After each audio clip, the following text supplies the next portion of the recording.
Welcome back to the Prospect Spotlight Series as Jake dives into a Senior Bowl superstar that would fit the Indianapolis Colts. Let's get to it.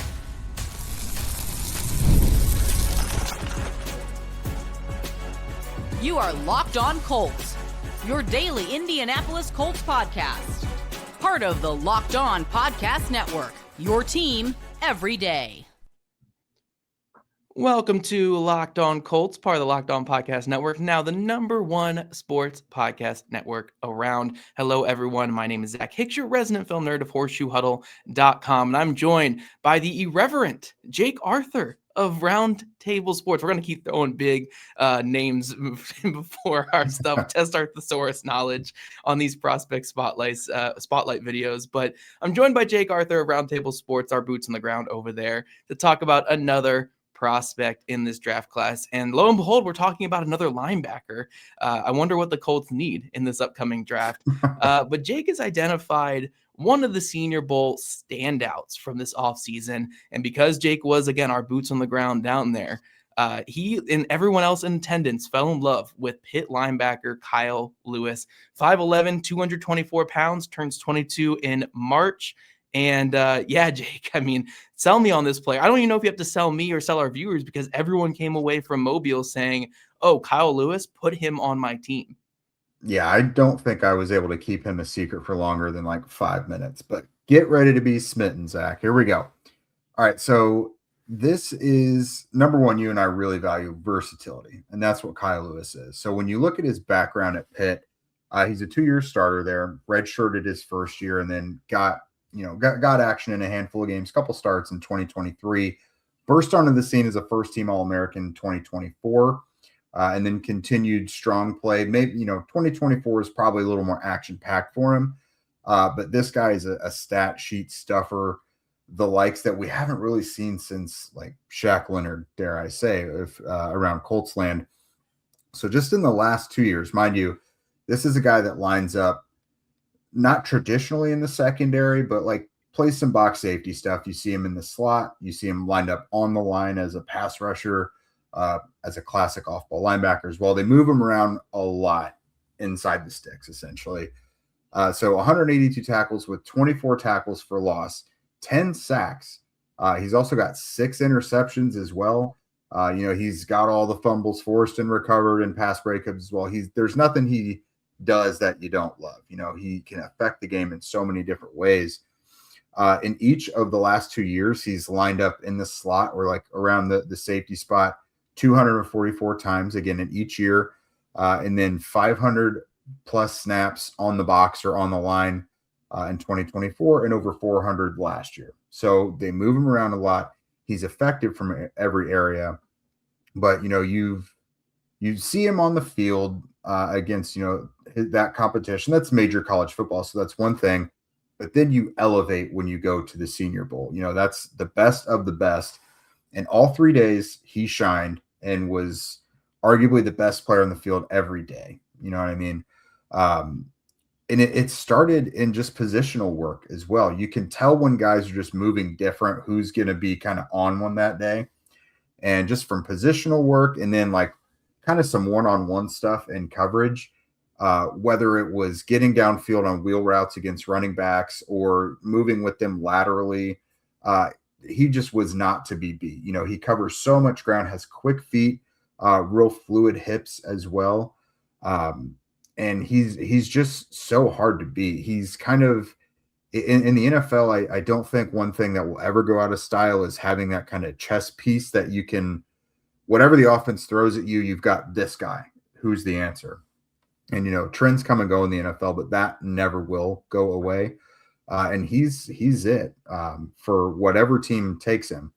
The only question is it's going to depend whether wherever he goes, is he going to be a safety linebacker? Is he going to be like this year's Nick Emmanwori? He's not necessarily like the physical freak with all the size that Emmanwori was, but he's got all the skill set. So you have a guy like this who's really been passing every test so far. The film is really good. The All-Star game, the biggest All-Star game, was really good. And now you got the combine coming up here in a couple weeks. What's that going to look like? So you got this kid in Kyle Lewis who maybe you're not in love with the size 5'11", 224, but if you're a team, don't outsmart yourself by wondering where he's going to fit, because you'll find a place for him if you're smart enough D coordinator. Yeah, it's so fascinating when we talk about the star linebacker position, and because it's Mhm. such a college thing that hasn't really translated super well to the NFL in terms of it being a prominent position until we saw Nick Emmanwori play it this past year on such a big stage and win the Super Bowl with the Seattle Seahawks. Where when I talk about star, it's a player who plays linebacker and nickel corner essentially. Yeah. It's been a big thing. It's been called the spur player in West Virginia's 3-3-5 over the years. Alabama and Nick Saban have used it quite a bit. I want to say Brian Branch played a little bit of it with Yes. Saban, and then Kaiser White back in the day played the spur position with West Virginia. And I've always fallen in love with these players. I think my big concern is always tweener players can sometimes get lost in the shuffle, but the traits that they can pick up, if they are able to fully adjust, or maybe they can just be special players like Nick Emmanwori and just make it relevant in the NFL, then they can be like truly impactful players, like we saw White be early in his career, like we've seen Brian Branch be, and like we've obviously seen with Emmanwori. So I'm always so intrigued by players like this. But coming up, Jake is going to dive into the draft projection for a player like Kyle Lewis, who I think is all over the board right now in terms of he could be a top 50 player. He could be outside the top 100 with the tweener status. I think we're going to have Jake dive into that, and then also how he could fit this Colts team that needs a playmaker at the linebacker position. Mm-hmm. Hey, it's Matt Derry from the Locked On Lions podcast. The people I love depend on me. If I'm gone, the financial responsibilities don't disappear. I didn't want my family figuring things out during the hardest moment of their lives. That's why I knew only one place to go. I chose life insurance through my friends at Ethos. Ethos makes getting life insurance fast and easy, 100% online. You can get a quote in seconds, apply in minutes, and get same-day coverage. There's no medical exam. You just answer a few simple health questions. You can get up to $3 million in coverage. Some policies are as low as $30 a month. I love the folks at Ethos. Protect your family with life insurance from Ethos now by going to ethos.com/LockedOnNFL. In as little as 10 minutes, you can get the free quote and up to $3 million in coverage at ethos.com/LockedOnNFL. That is ethos.com/LockedOnNFL. Ethos.com/LockedOnNFL. Application times and rates may vary.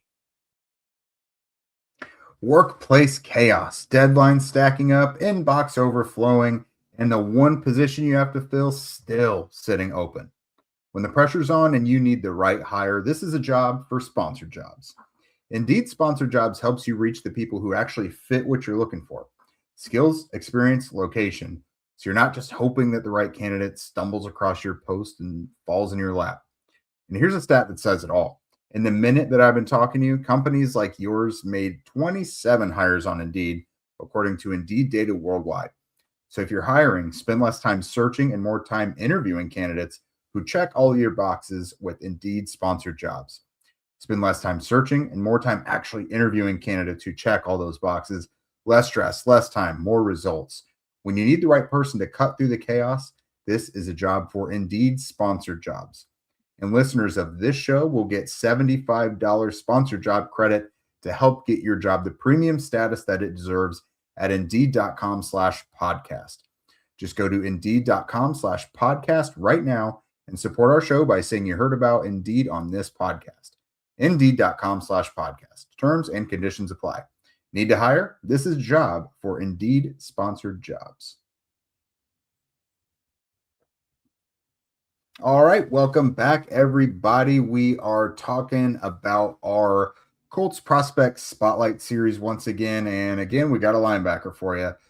Zach graced you all with Josiah Trotter the other day. We are now moving on to Pitt linebacker Kyle Lewis today. Senior Bowl standout, arguably the star of the week. Now we're going to talk about how the Colts can get him and how he fits. So he is interesting, Kyle Lewis is. You look at his tape, you look at what he did at the Senior Bowl, what he might do at the Combine, and that's a first-round player all day. But you look at his size, and you're going to have some coordinators who just have such rigid guidelines for how each position needs to fit. You know what I mean? And I just have a feeling, because they always do, some teams are probably going to outsmart themselves, or they're going to say, I already have this position filled. I don't know what to do with him, blah, blah, blah. And that's a bad way of going about it, Zach. But luckily with the Colts, I could think of many different ways that they can use him. Do you need to fill Jermaine Pratt's will spot? Here you go. Did Nick Cross leave in free agency and you need a new strong safety or a guy who's kind of a maestro in the box? Because Cross is not just a strong safety. He's kind of that star player that you had mentioned in the first segment.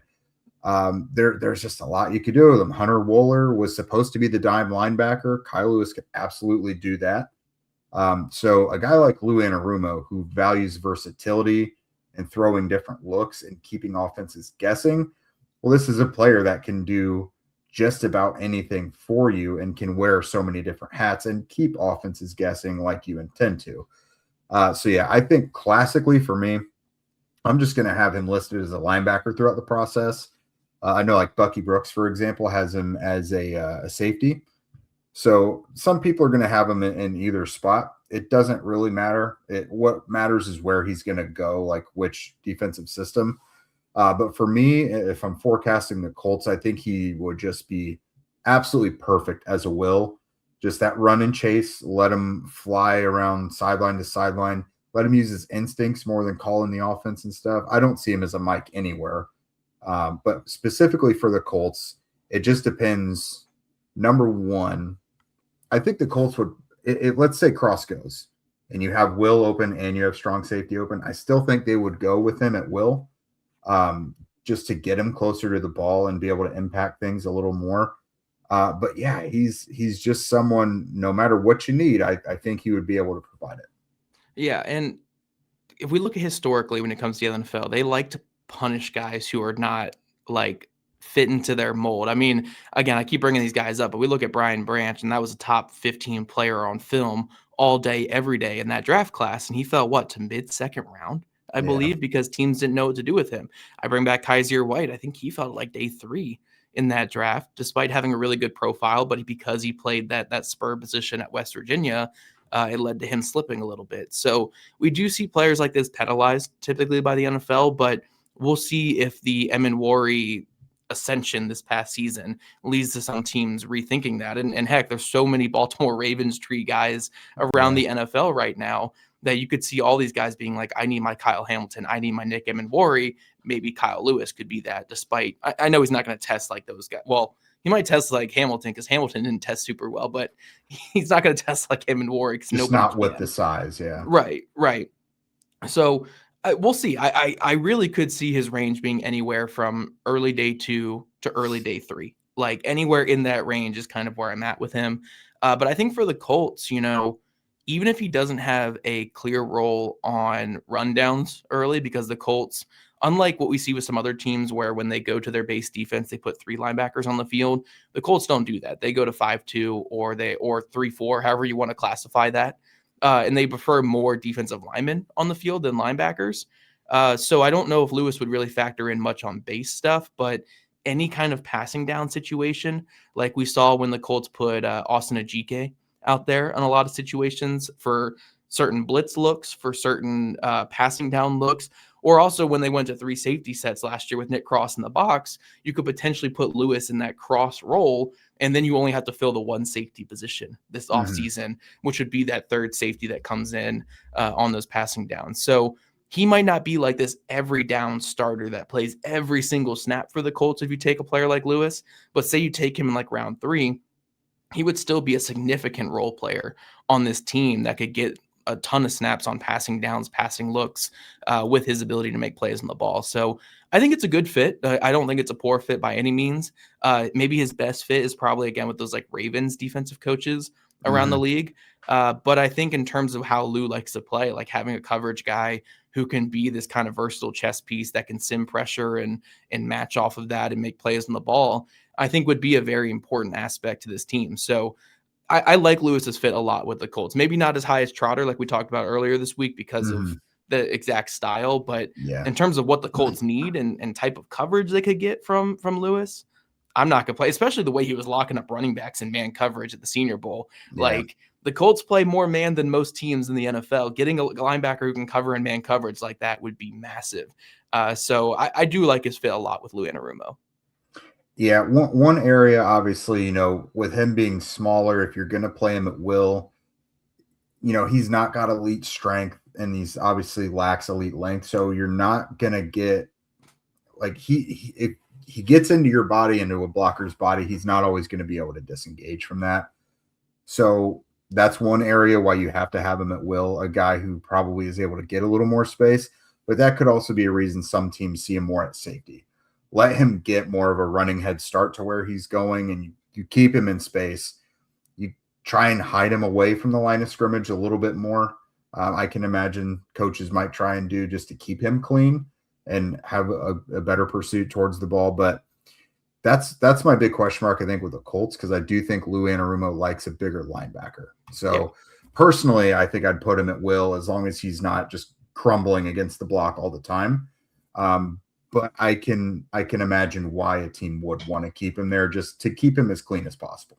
Yeah, I mean, and also just to close this out real quick, I could see the Colts viewing him as a safety. Nick Cross was 6'2", 212 to 215, I think, is where his weight typically was. Mm-hmm. Kyle Lewis, 5'11", 224. So it's not like it's that big a difference. If he can run, a good time, I could see the Colts valuing him as a safety. It might limit versatility a little bit, but the Colts predominantly play single high anyway with Cameron Bynum over the top. So I could see him playing safety. I could see a lot of roles for him in this defense. But maybe we should just fix this entire defense, Jake, by going Trotter in round 2 and Lewis in round 3 and just go full speed. It would be incredible. But that's all we have for today's Prospect Spotlight. Thanks again for tuning in to today's bonus episode of Locked On Colts. We'll be back yet again tomorrow afternoon. So make sure you subscribe to our show to get all the latest episodes. And if you don't already, make sure you're following at Locked On Colts, at Jake Arthur NFL, and at Zach Hicks 2, all on socials. And if you never miss an episode, then remember, the Everydayer Club is built for you. Get Locked On Colts audio ad-free, so without those ads, plus members-only Discord access, and much more. Head to lockedoncolts.supercast.com to join today, or follow the link in our show notes, and we'll catch you guys back here yet again tomorrow afternoon.